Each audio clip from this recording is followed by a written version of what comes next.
We're going to be looking at the NATO Alliance in continuation of our discussions in the last several weeks about alliances, international alliances involving countries in the West, countries in the global South. There are many alliances that bring countries together. It could be economic in nature, it could be political in nature, it could be military in nature, or it could be a combination of two or three or even more areas of alliance or collaboration between and amongst countries. So today we're looking at the NATO alliance. Now, this is very significant, especially what's happening internationally amongst countries and the fracture within the Western countries, and specifically the NATO alliance. So let's take a look at this concept, this idea, what it means, is its impact in the last several decades it has been in existence, and this will give us some understanding of international relations within the context of alliances and within the context of hegemony, where countries have more power over others and try to monopolize the international scene. And also, we want to understand the power interplay within alliances. And again, that will give us a good sense of international relations in the community of nations and how that plays out in real time. The NATO Alliance is what we're looking at now. And NATO stands for, as we know, the North Atlantic Treaty Organization. When you take a look at the map and you look at North Atlantic, you see mostly Western countries. You see countries like Canada, for example. You see the United States. You see countries in Northern Europe. And of course, the alliance has continued eastward towards Russia. All right, so let's take a closer look. The North Atlantic Treaty is a transatlantic political and military alliance. Please take note, right? So two things happening here. It's a political alliance and it's a military alliance. It's not as much an economic alliance, please take note. Or is it a cultural alliance or social alliance? It's primarily a political alliance and a military alliance. Please take note. This is very critical within the context of its objective, of its impact in all of these decades it has been in existence. All right, so political and military alliance formed in 1949. Now, let's pause here. Now, this is just 4 years after the end of the Second World War. Now, why is that important? Why is this timeline important? 4 years after the end of the Second World War, in 1945, in 1949, just before the midway mark of a century, well, NATO was formed. And this is significant because of what happened in the Second World War. Western Alliance went against Germany, but it was tough. It was difficult. And they felt the need to form a stronger alliance to prevent any future wars, right? Any future global wars, right? And this is important. This is very, very critical. So 1949 is the year NATO was formed by 12 founding members, 12 founding countries, including the United States, including Canada, the UK, Britain, right? And several Western European countries. Northeastern European countries, for example, Bulgaria, Hungary, Romania, Poland. Those countries were not part of NATO. They were part of the Warsaw Alliance, right? So you had the Warsaw Alliance, which was led by the Soviet Union, right? Now, predominantly Russia now, but the Soviet Union, Warsaw Alliance that had countries like Hungary, Bulgaria, Romania, and many other countries in that area presenting opposition to NATO and countering NATO in terms of global power and military power and economic power. So NATO was formed by 12 founding members, the United States, Canada, the UK, France, and a few other countries, primarily in Europe. So the US, Canada, and several Western European countries to provide collective security against the Soviet Union. Please take note. Collective security against the Soviet Union. And the principle here then is united, we are stronger. United, we have strength. United, we can forge ahead. Collectively, pulling our resources together, we can protect our interests. But today, well, if it has morphed from 12 to additional 20 countries, making for 32 countries. Most of those countries now include countries that were once upon a time in the Warsaw Pact. And this is very interesting. And you can see tables have turned for these countries and they have joined the NATO alliance. So, for example, we have countries like Poland being part of the NATO alliance. Poland was part of Warsaw once upon a time, since 1999, for example. But he was a strong member of the Warsaw Pact when the Soviet Union held sway. So today we have 32 members.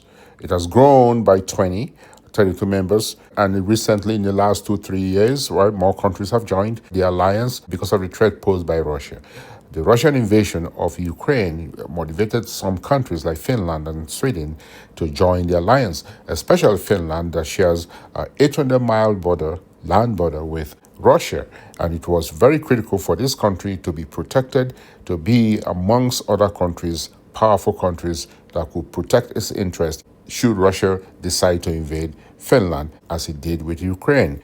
Today, it comprises 32 members. Our country focus on democratic values, and that's the political aspect there. All of these countries are democratic countries. Some have more levels and more involvement in democracy than others. Others are still evolving. Some were communist countries under the Soviet Union. They are still trying to evolve in terms of their democratic credentials. But democratic values, crisis management, mutual defense. This is key, mutual defense. And the headquarters is in Brussels, Belgium. So this is very important for us to understand in terms of the history of NATO and its importance in the global sense, its importance when it comes to countering the influence of the other superpower, which was Soviet Union and now Russia, even China as well, posing threat to countries that are in NATO. All right, so let's take a look at this again before we move on. The North Atlantic Treaty Organization is a transatlantic political and military alliance. So political, one, and military alliance, two. Right, formed in 1949 by 12 founding members or nations, including the United States and Canada and the UK and France, and many other Western countries, mostly in Europe, that formed this alliance. And the whole idea, students, was to provide collective security against the Soviet Union. The Soviet Union was very powerful then. It was a superpower with nuclear weapons and had many, many republics within its border. As you can see today, several countries, more than a dozen countries, have emerged from the Soviet Union since it broke up in the late 80s and early 90s. So the idea then is to form a collective security against the Soviet Union. And today, that idea has expanded to include Russia, which predominantly has replaced the Soviet Union, and China as well, which is in its own right a superpower, economically and militarily. So today it comprises 32 countries, and recently we've had Sweden and Finland join the alliance, as we said moments ago.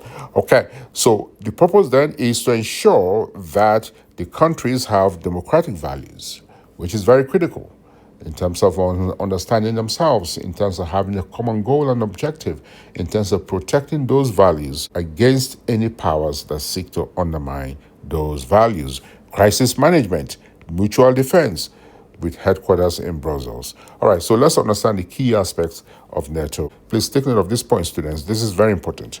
This is critical, and this is the essence of NATO. Collective defense. Collective defense. Article 5. What is it?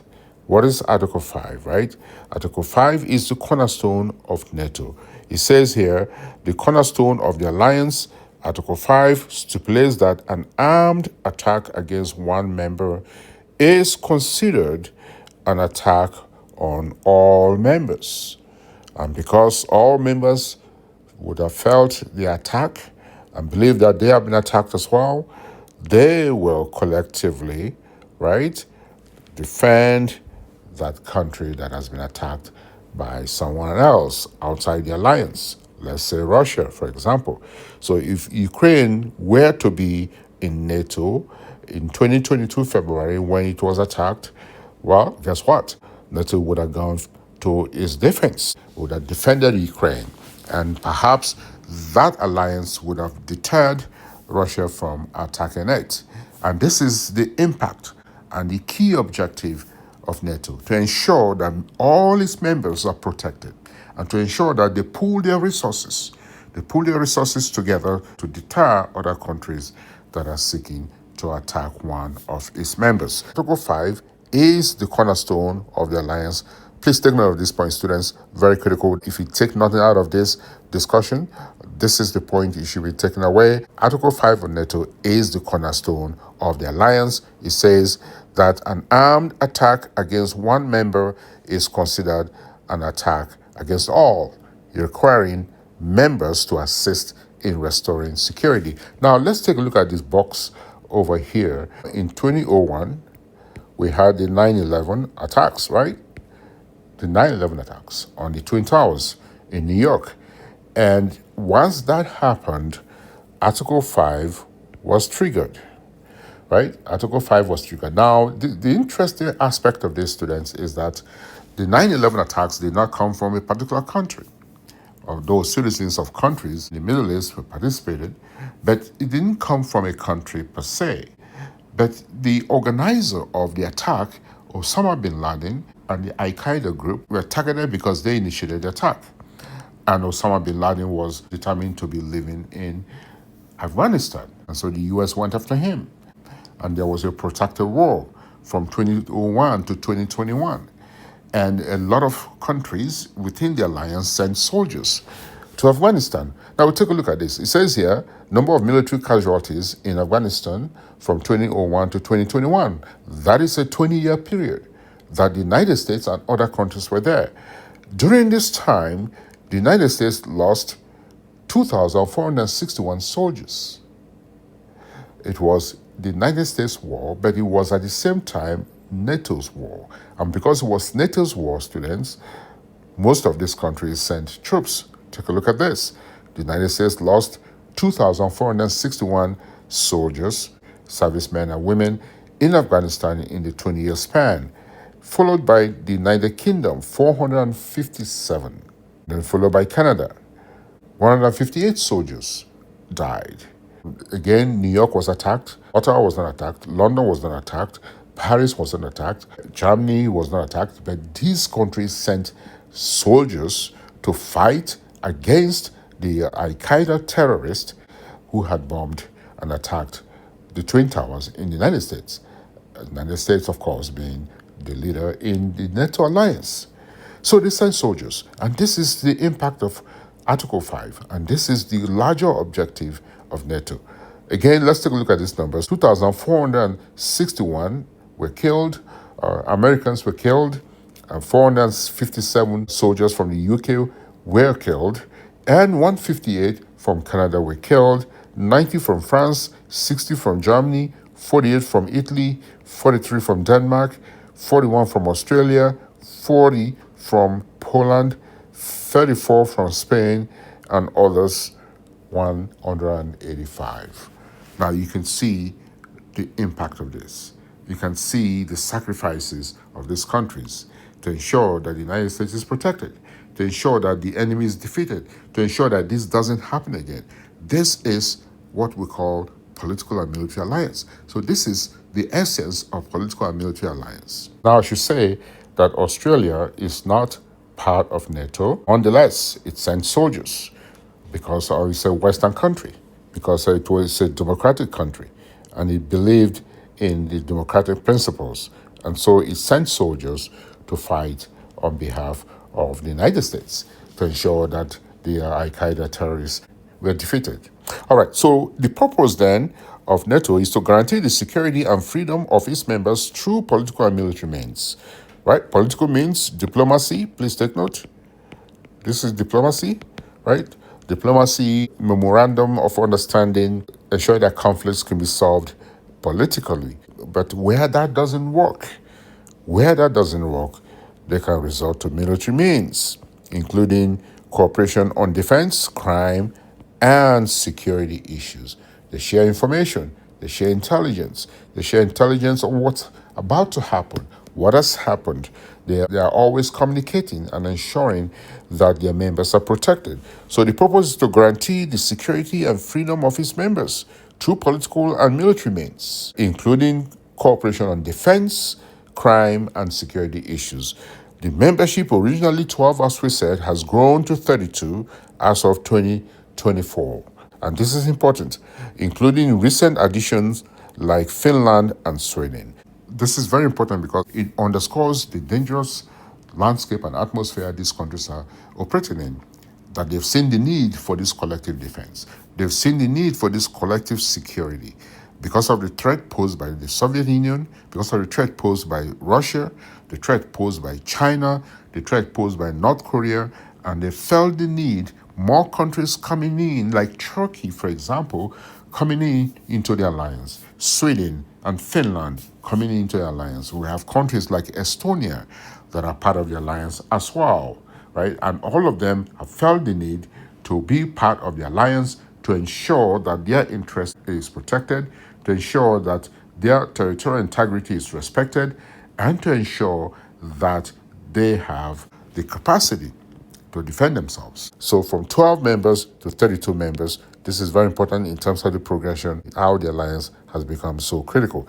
In terms of decision making then, now we did say that the headquarters is in Brussels and decisions are made by consensus among all members through the North Atlantic Council. So for a country to come in to be part of this alliance, well, all members have to agree. This is important as well because all members have to defend that particular member. They have to ensure the member is committed and all of the countries are committed as well. And they contribute certain percentage of their GDP. Currently, it's sitting at 2% and it's moving to 3% here and eventually to 5% of the GDP. Every country's GDP, 5% should be contributed towards NATO. This is the importance of NATO as an alliance, as a political and military alliance designed to ensure that Western hegemony, let's put that here, hegemony is in place against countries like Russia, China, North Korea, Iran, and so forth. And this is the importance of military alliance that are crucial for ensuring national and regional security through collective defense and deterrence of potential adversaries and the pooling of resources, right? They enhance stability. Right, let's put that here. So NATO enhances stability, right? Please take note. Stability, politically and economically, right? And they enable crisis management, right? And that is one of the key points here that we highlighted, crisis management. So they enable crisis, right? Please take note, students. Crisis management to ensure that crises are managed politically and, if need be, militarily, and allow member states to share the burden of defense. So let's put that here. Collective responsibility. Right? This is collective responsibility. We have stability, crisis management, collective responsibility, right? They share the burden of defense, which can improve military capacities and promote cooperation. So let's put that here as well. So improve capacity. When we say capacity, students, this is capacity. When we say capacity, we are talking about capacity within the political sense and within the military sense as well. This is the structure of NATO, and it's important as well, especially in the 21st century with the emerging threats, with Arctic security being so important and at the forefront, ensuring that the Arctic is safe for a variety of reasons, environmental reasons, military reasons, for territorial reasons, to ensure that it is safe and is protected from Russia and China. The NATO alliance has become so critical today in the grand scheme of things, and to ensure that the Western alliance and hegemony remains very strong.